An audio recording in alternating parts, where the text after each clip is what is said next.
পুরো মধ্যপ্রাচ্য জুড়ে বাজছে তৃতীয় বিশ্বযুদ্ধের দামামা। আর এরই মধ্যেই আমাদের হাতে এসে পৌঁছেছে গুরুত্বপূর্ণ আন্তর্জাতিক সংবাদ। শুরুতেই শিরোনাম। মাটির নিচে ক্ষেপণাস্ত্রের শহর গড়ে তুলেছে ইরান, ভয়াবহ বিপদে ইহুদিবাদী ইসরায়েল। পরেই জানাবো গাজায় আইইডি নিয়ে আতঙ্কে ইসরায়েলি বাহিনী, 7 সেনা নিহত। পরেই জানাবো আল্লাহর ইচ্ছায় ফিলিস্তিনেও ন্যায়ের জয় হবে, এরদোয়ানের ঘোষণা। এদিকে গাজা থেকে দ্রুত সেনা সরিয়ে নিতে প্রস্তুত ইসরায়েল, বেনিয়ামিন নেতানিয়াহুর মন্তব্য।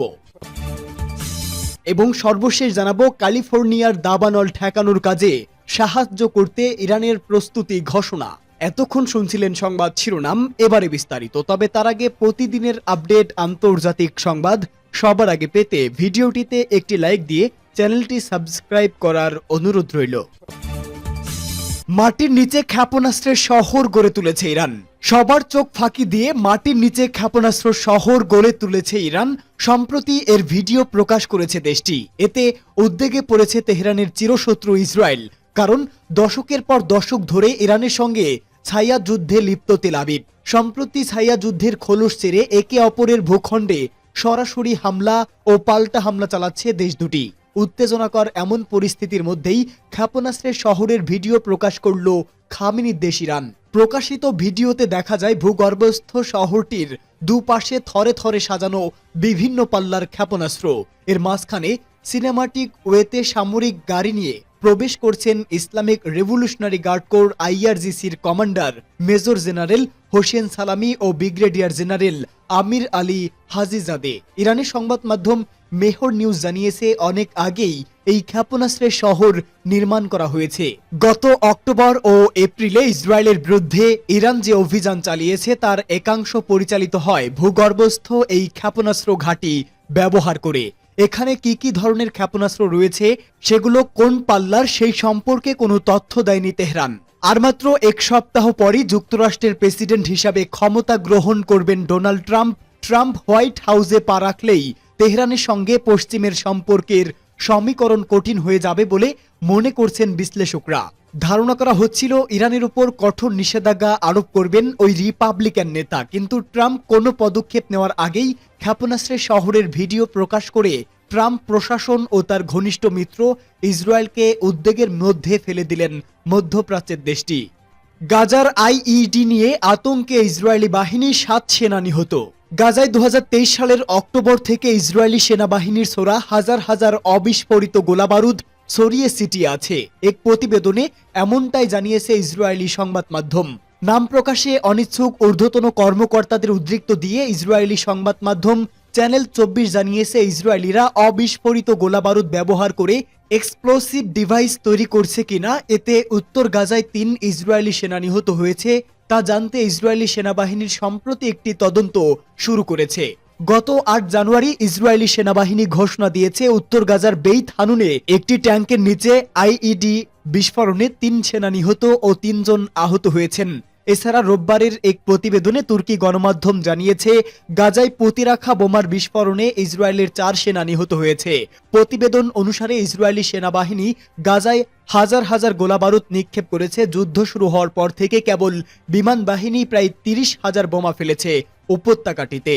চ্যানেল 12 বলেছে, গাজায় ইসরায়েলি বিমান থেকে ছোড়া হাজার হাজার বোমা অবিস্ফোরিত রয়েছে, যার মধ্যে কিছু বোমা ওজন 1 টনেরও বেশি। প্রতিবেদনে আরও বলা হয়েছে, যুদ্ধের জন্য ইসরায়েলকে দেওয়া যুক্তরাষ্ট্রের কিছু অস্ত্র ও গোলাবারুদে প্রযুক্তিগত সমস্যা পাওয়া গেছে। যুদ্ধের শুরুতে গাজায় ফেলা প্রায় 40% বোমা ডাম্বো বোমা ছিল বলে উল্লেখ করা হয় এতে। জাতিসংঘের মাইন অ্যাকশন সার্ভিস 2024 সালের এপ্রিলে জানিয়েছে, গাজা জুড়ে আনুমানিক 7,500 টন অবিস্ফোরিত বোমা বা অস্ত্র ছড়িয়ে ছিটিয়ে রয়েছে, যা পরিষ্কার করতে 14 বছর সময় পর্যন্ত লাগতে পারে। আল্লাহর ইচ্ছায় ফিলিস্তিনেও ন্যায় জয় হবে বলে মন্তব্য এরদোয়ানের। ফিলিস্তিনের অবরুদ্ধ গাজায় শান্তি প্রতিষ্ঠার প্রতি দৃঢ় প্রতিশ্রুতি পুনর্ব্যক্ত করেছেন দেশটির প্রেসিডেন্ট রিসেপ তাইয়েপ এরদোয়ান। মন্ত্রিসভার এক বৈঠকে তিনি বলেন, আমরা গাজায় শান্তি প্রতিষ্ঠা না হওয়া পর্যন্ত আমাদের প্রচেষ্টা অব্যাহত রাখব। খবর ইয়েনি শাফাক। তুর্কি জনগণকে ধন্যবাদ জানিয়ে তিনি বলেন, গত সপ্তাহে ইস্তাম্বুলে প্রায় 5 লাখ মানুষ বিক্ষোভ করে দেখিয়েছে গাজা একা নয়, গত 1 জানুয়ারি আমাদের নাগরিকেরা ফিলিস্তিনের প্রতি তুরস্কের অটল সমর্থন প্রদর্শন করে বিশ্বকে একটি শক্তিশালী বার্তা দিয়েছে। সিরিয়ার পরিস্থিতির উদাহরণ টেনে তিনি বলেন, 61 বছরের বাদ নিপীড়ন এবং 13 বছরের গণহত্যার পর সিরিয়া যেভাবে মুক্ত হয়েছে, আল্লাহর ইচ্ছায় ফিলিস্তিনেও ন্যায়ের জয় হবে। ন্যায়ের সূর্য নিপীড়নের অন্ধকার ভেদ করবে। বিশ্ব সম্প্রদায়কে ফিলিস্তিনিদের প্রতি আরও বেশি সমর্থন জানানোর আহ্বান জানিয়ে প্রেসিডেন্ট এরদোয়ান আশা প্রকাশ করেন 2025 সাল গাজার দুর্দশাগ্রস্ত মানুষের জন্য শান্তি ও স্বস্তি নিয়ে আসবে। ফিলিস্তিন নিয়ে তুরস্কের দীর্ঘমেয়াদী লক্ষ্য হল 1967 সালের সীমানার উপর ভিত্তি করে আঞ্চলিক অখণ্ডতার সঙ্গে একটি স্বাধীন সার্বভৌম ফিলিস্তিনি রাষ্ট্র এবং পূর্ব জেরুজালেমের রাজধানী হিসাবে অবশ্যই প্রতিষ্ঠা করা। 2023 সালের 7 অক্টোবর থেকে গাজা ইসরায়েলি সেনাবাহিনীর হামলা চলতে থাকে। 1 বছরেরও বেশি সময় ধরে চলা এই হামলায় 45,000-এর বেশি মানুষ নিহত এবং 1,90,000-এর বেশি মানুষ আহত হয়েছেন। গাজা যুদ্ধের শুরু থেকেই তুরস্ক ফিলিস্তিনিদের প্রতি তার দৃঢ় সমর্থন অব্যাহত রেখেছে এবং আন্তর্জাতিক পর্যায়ে ফিলিস্তিনের অধিকারের পক্ষে শক্তিশালী কণ্ঠস্বর হয়ে উঠেছে। গাজা থেকে দ্রুত সেনা সরিয়ে নিতে প্রস্তুত ইসরায়েল। অবরুদ্ধ গাজা উপত্যকা থেকে দ্রুতই নিজেদের সেনা প্রত্যাহারের পরিকল্পনা অনুমোদন করেছে ইসরায়েল। সম্প্রতি হামাসের সঙ্গে বন্দি বিনিময় আলোচনায় অগ্রগতি হওয়ার পর এই অনুমোদন দেয় দখলদার সরকার। ইসরায়েলি দৈনিক হারেজ্জো এর এক প্রতিবেদনে বলা হয়েছে, আলোচনায় অগ্রগতির পর সেনাদের দ্রুত প্রত্যাহারের জন্য বেশ কয়েকটি পরিকল্পনা অনুমোদন করেছে ইসরায়েলি সামরিক বাহিনী।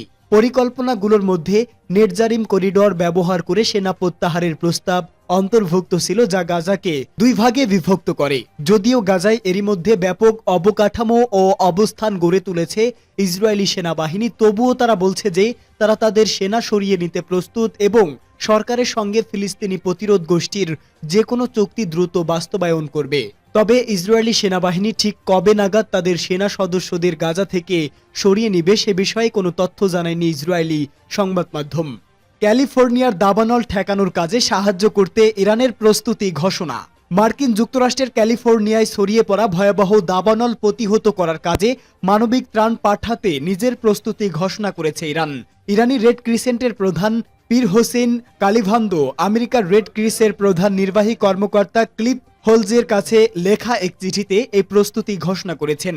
কালিভান্দো তার চিঠিতে এই ভয়াবহ দাবানলে জানমাল হারানো পরিবারগুলোর প্রতি শোক ও সমবেদনা জানান। চিঠিতে তিনি বলেন, প্রকৃতির ও মানব সৃষ্ট বিপর্যয় মোকাবেলার করার ব্যাপক অভিজ্ঞতা ইরানের রয়েছে। কাজেই ইরানের রেড ক্রিসেন্ট সোসাইটি তার র্যাপিড রিঅ্যাকশন টিমের পাশাপাশি উদ্ধারকারী সামগ্রী এবং আত্মঘাতী ও প্রশিক্ষিত কর্মী বাহিনী পাঠাতে নিজের প্রস্তুতি ঘোষণা করেছেন। ইরানি রেড ক্রিসেন্টের প্রধান তার চিঠিতে আরও বলেন, ক্যালিফোর্নিয়ার অগ্নিকাণ্ড শুধুমাত্র একটি জাতীয় সংকট নয়, বরং তা গোটা মানব সমাজের বিবেকের উপর একটি ক্ষত যা সারা বিশ্বের সমস্ত দায়িত্বশীল ও সহানুভূতিশীল ব্যক্তিদের নাড়া দিয়েছে। তিনি আরও বলেন, ধোঁয়া ও আগুনে ভরা আকাশের নিচে শ্বাস নিতে কষ্ট হওয়া মানুষের হৃদয় বিদারক দৃশ্য সহ্য করার মতো নয়। তিনি মার্কিন রেড ক্রিসেন্ট প্রধানকে উদ্দেশ্য করে বলেন, জেনে রাখুন এই বিপদে আপনারা একা নন। কালিভান্দো বলেন, মার্কিন যুক্তরাষ্ট্রের সাম্প্রতিক দাবানলগুলো প্রমাণ করে এই প্রাকৃতিক বিপর্যয় রোধ করা আমেরিকার একার পক্ষে সম্ভব নয় এবং এ কাজে গোটা বিশ্বের সহযোগিতা প্রয়োজন।